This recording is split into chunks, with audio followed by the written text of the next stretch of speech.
अगर आप बहुत ज़्यादा परेशान हैं, तो आज की वीडियो निश्चित ही आपकी परेशानी दूर करने में सहायक होंगी। जीवन काल में हर एक व्यक्ति कभी न कभी ऐसी स्थिति में आ ही जाता है जब उसके सामने परेशानी आती है, जब वो अपने आप को असहाय और मजबूर पाता है कि अब मैं इससे बाहर निकलने के लिए कुछ भी नहीं कर पा रहा हूँ। वहाँ व्यक्ति प्रयास करता है लेकिन कुछ नहीं कर पाता और ये स्थिति हर व्यक्ति के साथ अलग अलग स्थितियों को जन्म दे सकती है।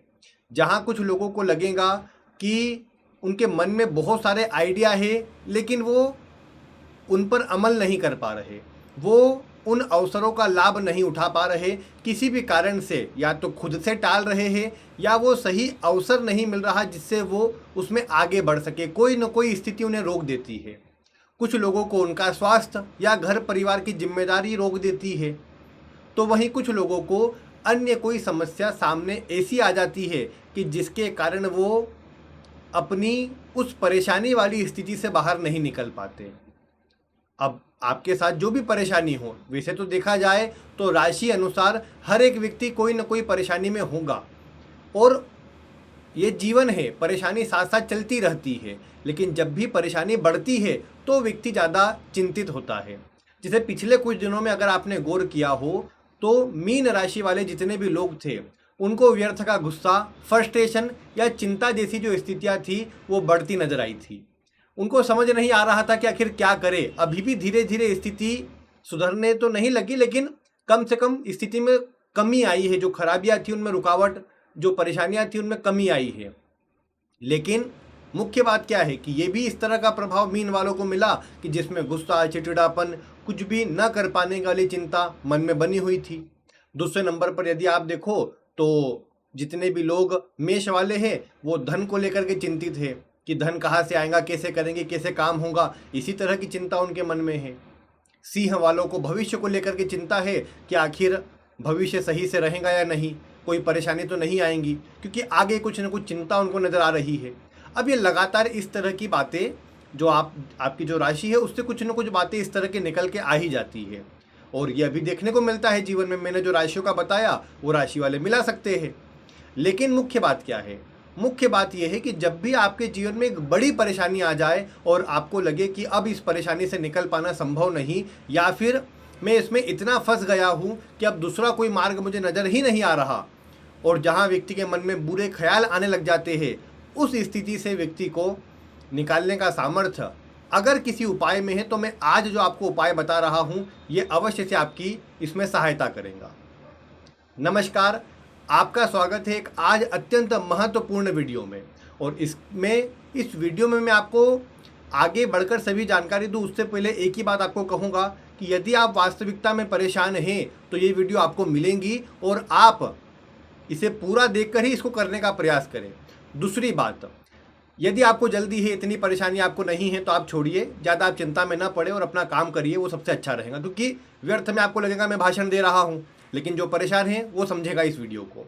तीसरी बात, इस वीडियो को केवल अपने तक न रखें, आप अन्य को भेजें। भले सामने वाला आपको, आपका दोस्त, आपका मित्र, आपके रिश्तेदार ये ना कहे कि हम परेशान हैं, लेकिन अंदर ही अंदर कोई परेशानी अगर उनको चिंतित कर रही होंगी तो ये वीडियो अवश्य ही उनके काम आएगा। आज मैं आपको केवल 2 उपाय बताने वाला हूँ, लेकिन ये 2 उपाय जो भी कर लेता है, और इसमें ये भी नहीं है कि बहुत ज़्यादा लंबे दिन लगाना है, एक ही दिन में दोनों उपाय आप एक ही बारी में कर सकते हैं और दूसरी बार करने की आवश्यकता भी नहीं है। और बिल्कुल ट्राई किया हुआ है, टेस्टेड है और आपको तुरंत रिजल्ट देता है ये। अब इस पर मैं आपको हालांकि एक ज्योतिषीय पक्ष बताऊं तो एक बात मैं आपको कहूँगा कि वैसे तो उपाय ये इस तरीके से किए जा सकते हैं जो नॉर्मली जब आप या आप में से कोई भी जब परामर्श लेता है तो जो ज्योतिषीय उपाय बताए जाते हैं तो वो भाव के अनुसार, राशि के अनुसार बताए जाते हैं। जैसे उदाहरण के लिए मानिए किसी के लग्न में कोई ग्रह खराब है या व्यक्ति को जो परेशानी चल रही है वो स्वास्थ्य से जुड़ी, स्वयं से जुड़ी, सम्मान से जुड़ी कोई परेशानी चल रही है, यानी हमको इतना पता लग गया कि व्यक्ति के लग्न में पहले भाव से जुड़ी वर्तमान में परेशानी है।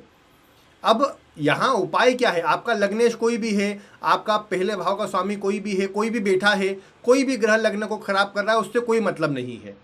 मतलब किससे है? मैं यहाँ उपाय बताऊंगा केवल और केवल सूर्य के। क्यों सूर्य के? क्योंकि सूर्य पहले भाव का मुख्य प्रभावकर्ता ग्रह है। काल पुरुष की कुंडली में मंगल इस भाव का स्वामी होता है और सूर्य इस भाव में उच्च का होता है। तो जो ग्रह यहाँ पर बलवान होता है, अगर मैं उसको ठीक कर लूँगा तो अवश्य से इस भाव के प्रभाव अच्छे देखने को मिलेंगे। ये ज्योतिषीय तरीका है हर भाव से अच्छे परिणाम लेने के। आप ऐसे करना चाहे तो इस तरीके से भी आगे बढ़ सकते हैं। हालांकि ये वीडियो उससे जुड़ा नहीं है, अगर आप कहेंगे तो वीडियो में कमेंट करिए, अधिकतर कमेंट आ जाएंगे तो मैं आपको अवश्य ही इससे जुड़ी वीडियो दूंगा जिसमें अलग अलग भाव से जुड़ी परेशानी को किस ग्रह के उपाय से आप आसानी से दूर कर सकते हैं। अब आज की वीडियो में मैं आपको बताता हूँ क्या करना है।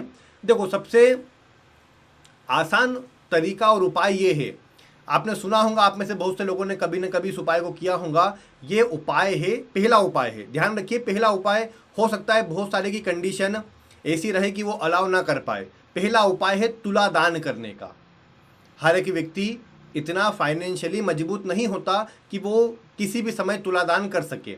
मैं एक आम व्यक्ति को कहूँ कि आप जा करके और आपके वजन के बराबर किसी भी प्रकार का खाद्य पदार्थ, आप गेहूं करें, चावल करें, शक्कर करें या कोई भी दाल आदि आप दान करें, तो कोई भी एक आम व्यक्ति इतनी बड़ी मात्रा में किसी वस्तु का दान कर सके उसके लिए कम संभव होता है। लेकिन जो इस तरह की स्थिति में है कि अपनी परेशानी लग रही है कि लंबे समय से परेशान है और बहुत लंबे समय जूझने के बाद भी परेशानी का मार्ग नहीं मिल पाया या फिर परेशानी दूर नहीं हो पाई, तो मैं एक ही बात कहूँगा कि आपको कोशिश करनी चाहिए कि ऐसी स्थिति में सकारात्मक प्रभाव लेने के लिए ये कोशिश करना है कि जो लोग कर सकते हैं तुला दान वो अवश्य करें। किस दिन करना है वो बता रहा हूँ। और जो नहीं कर सकते, अपने वजन का 10%, इतना तो मैं समझता हूँ हर एक व्यक्ति कर सकता है कि मान लो 80 किलो वजन हुआ किसी का, तो उसका 10% 8 किलो होगा, तो 8 किलो दान करने में दिक्कत नहीं होगी। अब दान कहाँ पर करना है वो भी सुन लीजिए। जहाँ पर भंडारा होता हो, जहाँ पर गरीब लोगों को भोजन करवाया जाता हो, मैं अच्छा समझता हूँ गुरुद्वारे को, कि वहाँ पर अन्य लोगों को, गरीब लोगों को भोजन करवाते रहा जाता है। या अगर आप जैसे पंजाब आदि जैसे क्षेत्र में हैं तो लंगर आदि वहाँ पर होते रहते हैं, तो वहाँ पर आपको करना चाहिए। मान लीजिए आपके वहाँ पर किसी मंदिर में आपको पता है कि अभी कुछ दिनों में भंडारा होने वाला है या ऐसा कुछ होने वाला है कि सबको भोजन करवाया जाएगा, तो वहाँ पर दान करिए। आपको लगता है कि कोई गरीब लोगों की सहायता करने वाली संस्था है, भले प्राइवेट लोग चलाते हो, प्राइवेट ही मतलब उसमें काम हो सारे के सारे, लेकिन मैं ये कहूँगा कि उसमें आप दान करिए ताकि आपकी भी थोड़ी उसमें सहायता हो। जितना आपकी ओर से दिया हुआ अन्य को बटेगा उतना आपके लिए अच्छा रहेगा। अब इसमें करना क्या है, आपको इसमें करना ये है कि जिस दिन आपका जन्म हुआ, आपकी जन्म की तिथि, देखो पहले के समय के सभी लोग, उनमें अच्छी बात यही थी कि वो तिथि याद रखते थे और उसके मायने भी थे। आपको मैं कहूँ कि आप 12 तारीख को जन्म लिया है आपने, अब क्या हुआ 12 तारीख से आपके, ठीक है, आप अंक शास्त्र में जाएंगे, आप उसमें कहेंगे कि मूलांक 3 है और इत्यादि बातें आप उससे निकालेंगे, वो ठीक है। लेकिन मैं कहूँ कि उसका ऐसा प्रभाव है कि जो आपको बिल्कुल अलग बनाता है, जो आपके जीवन में बड़ा बदलाव देता है, तो आप उसका बदलाव नहीं बता पाएंगे। 3 तारीख को जन्म लेने पर या 12 तारीख को जन्म लेने पर जो व्यक्ति के अंदर मूलांक 3 के गुण आते हैं वो होंगे आपके अंदर, उसकी मनाही में नहीं करता। लेकिन मैं कहूँ कि उस दिन विशेष उपाय करने से आपको रिजल्ट मिलेंगे, ये उतना संभव नहीं है। लेकिन जिस दिन आपने जन्म लिया, जिस तिथि को, जिस नक्षत्र में आपने जन्म लिया, जिस वार में आपने जन्म लिया, उन दिनों पर किए गए उपाय आपको विशेष सकारात्मक प्रभाव देते हैं। आपके जन्म काल का पंचांग, जिसमें आपका जन्म का वार, जन्म का आपका महीना, जन्म का आपका जो मतलब ये है, तिथि है, नक्षत्र है, करण है, उसके बाद उसमें योग है, ये जो 5-6 चीज़ें पंचांग में 5 चीज़ें मुख्यतः आती है और अन्य जुड़ती है, तो ये 5 चीज़ें जो है इसमें पंचांग की, ये आपको विशेष प्रभाव देती है आपके जीवन में। इसलिए करना क्या है, आपका जन्म किसी महीने में भी कभी भी हुआ हो, लेकिन हर महीने जिस तिथि पर आपका जन्म हुआ है, शुक्ल पक्ष तो शुक्ल पक्ष और कृष्ण पक्ष तो कृष्ण पक्ष, दोनों में से एक का ही जिसमें आपका जन्म हुआ उसको लीजिए। जैसे मान लीजिए किसी का जन्म शुक्ल पक्ष की पंचमी को हुआ, तो उसे क्या कहेंगे, आप एक काम करिए, जब इस महीने, जो भी महीना चल रहा हो, इस महीने शुक्ल पक्ष में पंचमी तिथि आ जाए, उस दिन पर आपको दान करना है। अब तुला दान का ऐसा नहीं होता कि मैं आपको बोलूँ कि नहीं आप तो तराजू पर बैठिए और दान करिए, जरूरी नहीं है। मैं आपको साफ सुथरा बात बता रहा हूँ। आप इतना करिए कि आप उसी दिन नॉर्मल जा करके वहाँ पर अपनी ओर से दे दीजिए। मान लो कोई ऐसा व्यक्ति है जो जो बहुत अधिक बीमार है, वो कर नहीं सकता, घर वाले परेशान हैं उनकी स्थिति को देख करके, तो वैसे स्थिति के लिए उस व्यक्ति का हाथ लगा सके न लगा सके, मन में प्रार्थना करके घर का कोई भी व्यक्ति उनके लिए उनके जन्म की तिथि पर दान कर सकते हैं। अब जन्म तिथि में समझता हूँ अधिकतर लोगों को पता होंगी ही, आजकल के अधिकतर युवाओं को न पता हो तो अपनी जन्म तारीख गूगल पर डालिए कि मान लीजिए मैं एक उदाहरण लेकर चलता हूँ रेंडम, 12 फरवरी 1999, ये मैंने उदाहरण लिया। अब आप डाल दीजिए 12 फरवरी 1999 को कौन सी तिथि थी, गूगल पर डाला आपने, सामने आ जाएगा आपकी कि हाँ इस 12 फरवरी 99 को ये तिथि थी। जो भी तिथि आएंगी उस तिथि को आप कर लीजिए, शुक्ल पक्ष तो शुक्ल पक्ष और कृष्ण पक्ष तो कृष्ण पक्ष। उम्मीद है इसमें तो कोई संकोच या कोई संदेह किसी को नहीं होगा, क्या करना है कैसे करना है, दान करिए बस। और अनाज में कुछ भी ले सकते हैं, आपका मन है कि नहीं हम इकट्ठा गेहूं तो नहीं कर सकते, आपने थोड़ी गेहूं ले ली, थोड़े चावल ले लिए, थोड़े शक्कर ले ली, थोड़ा कुछ और ले लिया, इस तरह की चीज़ें आपने कुछ खाने पीने से जुड़ी वस्तु का आपको दान करना है। देखिए होता क्या है, खाने पीने की जो वस्तु होती है ये जुड़ी हुई है चंद्रमा ग्रह से, और दूसरा भाव धन से जुड़ा है, खाने का विचार, खाद्य सामग्री का विचार दूसरे भाव से होता है। तो जब आप दूसरे भाव से जुड़ा कुछ उपाय करते हैं तो वो दूसरा भाव जो है वो केवल मारक में तो सुनने को अच्छा लगता है आपको क्योंकि बुरा सुनने की आदत पड़ गई है, लेकिन दूसरा भाव जो है लग्न की वृद्धि करने वाला है। जो भी भाव जिस भी भाव से अगले भाव की चर्चा करते हैं ना तो वो वृद्धि कारक भाव होता है, तो लग्न से दूसरा भाव उसकी वृद्धि करता है। तो आपके व्यक्तित्व को बढ़ाने में दूसरा भाव, आपका कुटुंब, आपका घर परिवार, आपको मिले संस्कार, आपका धन आपको बड़ा सहायता करता है। एक व्यक्ति अपने जीवन काल में किस तरह के नेचर को निभाएगा, कैसे चलाएगा, उसमें उसके कुटुंब का और उसके धन का बड़ा रोल होता है। उसमें एक व्यक्ति ने सामान्य घर परिवार से जन्म लिया है तो उसके अंदर थोड़ा धन को सेव करके सोच विचार कर काम करने की जो एक बुद्धि है अवश्य देखने को मिलेंगी। लेकिन जो लोग जिन्होंने बस आते हुए धन देखा है, कभी भी मेहनत नहीं करी, वहाँ आपको धन की कद्र देखने को नहीं मिलेंगी। ये आप पाते हैं, इतना तो आप जानते भी, नॉर्मल बात। ये होता है दूसरे भाव के कारण। इसीलिए चंद्रमा से जुड़ा उपाय मन को शांत करता है। चतुर्थ भाव सुखों को बढ़ाता है जीवन में। और आप परेशान होते तब क्या होता है, आपको कोई मार्ग नहीं मिलता, मन आपका अशांत हो जाता है, आपको समझ नहीं आता क्या करना है और किसी का साथ भी नहीं मिलता, तो चतुर्थ भाव वो साथ दिलाएगा। भले ईश्वरीय कृपा आपको सहयोग कर जाए, आपके मन में आ जाए, आपको सपने में आ जाए, किसी भी रूप में आ जाए, लेकिन आपको सहायता मिलेंगी। तो ये उपाय हुआ एक तो, और ये मैं समझता हूँ कोई भी कर सकता है और जैसा मैंने बताया उस हिसाब से किया जा सकता है। अगर आपको ये लगता है कि नहीं दान से जुड़ा उपाय हमारे बस का नहीं, या फिर इतनी हमारी क्षमता नहीं अभी के समय पर कि हम थोड़ा भी दान कर सके, 10% भी दान कर सके, दशांश जो हिस्सा होता है वो भी दान कर सके, तो फिर दूसरे उपाय की ओर चलते हैं। देखिए आपने एक नाम सुना होगा, वृक्षों में त्रिवेणी लगाने को कहा जाता है कि आपको त्रिवेणी लगाना चाहिए। मैं कई बार इसको मैं अन्य को बता चुका हूँ और इसके परिणाम देखने को मिलते हैं। वैसे तो हर एक ग्रह से जुड़ा कोई न कोई पौधा होता है, वृक्ष होता है, उसे लगाने से उस ग्रह की कृपा प्राप्त होती है। लेकिन मैं कहूँगा कि यदि आप अपने जीवन काल में, वैसे तो ये एक बार उपाय जो लंबे समय से जितनी भी परेशानी किसी के जीवन में चल रही हो उसे दूर करने में ये उपाय रामबाण साबित होता है और हर बार साबित हुआ भी है।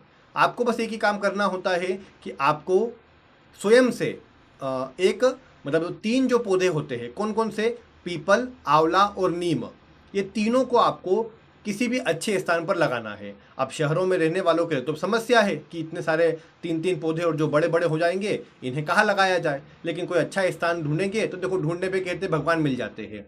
अब मिलते या नहीं, मुझे तो अभी तक मैं ढूंढने गया नहीं, लेकिन मैं आपको इतना ही कहूँगा, खैर इस बात को हटाकर, कि आपको इतना ही काम करना है कि आपको 3 पौधे लगाना है और अच्छे स्थान पर लगाना है। मैं कहूँगा कि आप किसी पार्क में चले गए, आपने देखा अच्छी स्थान है, थोड़ा एक तरफ कुछ जगह है वहाँ पर ऐसी कि आप लगा सके, तो 3 पौधे लगाना है। 3 पौधे आपने लिए पीपल का, आंवले का और आपने लिया नीम का, तीनों लगा दिए। अगर आपको ये भी उपाय किसी दिन पर करना है तो अपनी जन्मतिथि लीजिए, अमावस्या पूर्णिमा का दिन लीजिए। देखो एक बात क्या है ना, आपके जीवन में परेशानी तब आती है जब आपके अंदर ऊर्जा की कमी होती है। हमारा शरीर जो है ऊर्जा से बना हुआ है। जब भी शरीर में ऊर्जा की कमी होगी तो हम जीवन काल में पीछे हो जाएंगे, और इस ऊर्जा को बनाए रखने में, ऊर्जा को बढ़ाने में हमारे जीवन में प्रकृति का जो लेन देन है वो बड़ा महत्वपूर्ण होता है। जब भी आप नेचर के लिए, प्रकृति के लिए कुछ करते हैं तो आपको जीवन काल में अवश्य ही ईश्वरीय कृपा का सहयोग मिलता है और आपको मार्ग मिलता है कि कोई भी काम कैसे करना है। इसीलिए मैं आपको सलाह दूंगा कि यदि आप किसी भी परेशानी से जूझ रहे हैं, परेशान हो रहे हैं, तो केवल एक काम करिए कि अपने जीवन में, और अभी परेशान है तो अभी करिए, तीनों पौधे पीपल, आंवला और नीम, ये किसी अच्छे स्थान पर आप लगा दीजिए। और कुछ समय तक, अभी देखो वर्षा ऋतु का समय भी है, आगे भी अगर ठंड का मौसम लगता है तो वो अच्छा है कि कम से कम पौधों को बड़ा होने में सहयोग अपने आप मिलता रहेगा। किसी स्कूल के प्रांगण में लगा दिया, किसी खेल के मैदान में कोने में लगा दिया, ताकि उसको आपको लगे कि हाँ कम से कम इसको लंबे समय कोई तोड़ेगा नहीं, कोई उसको काटेगा नहीं, इस तरह की स्थिति में आप लगा सके। और नहीं तो फिर अगर कुछ समय लगे, आपको कि लगे नहीं शहरों में पॉसिबल नहीं है, तो शहर के बाद थोड़ा बाहर जाइए, थोड़ा दूर जाइए, ग्रामीण क्षेत्र में जाइए, थोड़ा जंगली या पहाड़ी इलाकों में जाइए और वहाँ जा करके लगाइए। क्योंकि आप करेंगे तो ही आपको प्रभाव मिलेगा। आप सोचे कि नहीं ये तो उपाय हमारे बस के नहीं है, दोनों ही, हम तो जान दो क्या होगा, जो होगा देखा जाएगा, तो आप टालते रहेंगे तो फिर ठीक है, परेशानी में व्यक्ति जी तो रहा ही है, कोई ऐसा तो नहीं कि कोई उसको रोक देगा, लेकिन बाहर निकलना हो तो अच्छा मार्ग है। और ये ऐसा मार्ग है जो आपके कर्मों को जलाने का काम करता है। ऐसा नहीं कि चलो वो आपने जैसे दवा ले ली और वो रोग दब गया उस समय के लिए, दवा का असर हटते ही फिर बाहर आ जाएगा। ये ऐसे उपाय है जो लगातार आपको हील करते और आपको जीवन में परेशानी नहीं आने देते। जैसे अष्टम के गुरु के लिए मैंने कई बार कहा कि पीपल का पौधा लगाइए, ये आपको एक प्रोटेक्शन देगा, आपको चिंता से मुक्त करेगा। तो वो उपाय उस ग्रह के लिए विशेष रूप से निकल के आता है। लेकिन मैं कहूँ कि आप अपनी कुंडली में कैसी भी ग्रह अवस्था हो, उनको सुधारने के लिए उपाय करें, तो आप करके देखिए, आपको परिणाम न मिले तो आपने आकर बोलना कि नहीं हमने तो किया, कोई प्रभाव आज तक तो नहीं मिला। आप करके देखिए और विश्वास रखिए, इसका परिणाम आपको अवश्य ही मिलेगा। तो या तो आपके जन्म की तिथि पर, और या तो फिर पूर्णिमा या अमावस्या, इन दो में से किसी तिथि पर आपको ये उपाय करना है। कोई भी कर सकता है, किसी के लिए कोई भी कर सकता है। मतलब मान लो घर में आपके पति है और आपको पता है कि वो आपके सुनेंगे नहीं, तो आप पत्नी है, आपने ये करा कि तीनों पौधे कहीं से व्यवस्था करके बुलवा लिए, और कोई मुश्किल काम नहीं है उतना भी, आपने बुलवा लिए और आपने जा करके लगा दिया, बस। कोई उसमें चिंता की बात नहीं, सुबह लगाए, शाम लगाए, दिन में लगाए, कभी भी लगाए ना, आपको कोई चिंता तो कोई रोक नहीं रहा है उसमें। तो इतना काम आप करिए। देखो वैसे भी अभी बरसात के समय पर आप देखते होंगे लोगों के मन में एक अलग वृक्षारोपण को लेकर के एक ऊर्जा जागती है। आप भी करेंगे तो आपको कोई रोकेगा तो नहीं, कोई बुरा काम तो कर नहीं रहे। प्रकृति को आप सेव करेंगे तो आपका जीवन अपने आप सेव होता नजर आएगा और घर परिवार पर कृपा बनी रहेंगी इसकी। तो आप करिए। और इन उपायों से जुड़ा कोई प्रश्न हो तो वीडियो में कमेंट करिए। बाकी अगर हाँ आपको भाव अनुसार और ग्रह अनुसार उपाय चाहिए तो वो कमेंट आप करिएगा, मैं आपको बताने का प्रयास करूंगा। बाकी आज की वीडियो में इतना ही। वीडियो देखने के लिए आपका बहुत बहुत धन्यवाद।